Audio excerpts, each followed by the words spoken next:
ఎంత సంపాదించినా ఎందుకు మీ దగ్గర డబ్బు నిలబడట్లేదు అని ఎప్పుడైనా ఆలోచించారా? వచ్చిన డబ్బు వచ్చినట్టే ఖర్చయిపోతుంది. మంత్ ఎండింగ్కి మళ్ళీ జీరోకి వస్తున్నారా? అప్పుడు మనమనుకుంటాం మన లక్ బాగలేదు లేదా మన ఇన్కమ్ సరిపోవట్లేదు అని. కానీ మీరు అనుకుంటున్నది నిజం కాదు. అసలు ప్రాబ్లం ఇన్కంలో కాదు, మన జీవితంలో స్థిరత్వం లేకపోవడంలో ఉంది. డబ్బు వస్తుంది కానీ నిలబడట్లేదు. మన శాస్త్రాల ప్రకారం సంపద రావడానికి పుష్య నక్షత్రం ఎనర్జీ కావాలి, కానీ అది నిలబడాలంటే శని ఇచ్చే డిసిప్లిన్ కావాలి. ఇవి రెండూ కలిసే ప్రత్యేకమైన రోజే శని పుష్య యోగా.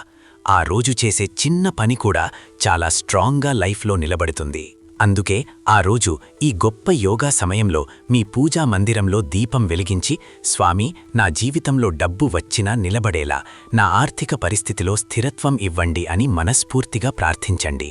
శని అంటే డిసిప్లిన్, పేషెన్స్.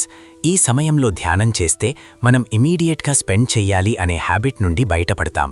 మన ఫోకస్ షార్ట్ టర్మ్ ప్లెజర్స్ నుండి లాంగ్ టర్మ్ గ్రోత్ వైపు మారుతుంది. ఇదే నిజమైన వెల్త్ సీక్రెట్. డబ్బు సంపాదించడం ఇంపార్టెంట్ కాదు, అది నిలబడడం ముఖ్యం. మీ ఆర్థిక పరిస్థితి స్థిరంగా మారాలంటే లైక్ చేయండి. ఈ ఫైనాన్షియల్ విజ్డమ్ని మీ ఫ్యామిలీకి షేర్ చేయండి. కమెంట్లో ఓం నమో నారాయణాయ అని ఖచ్చితంగా టైప్ చేయండి. Know the why before you worship.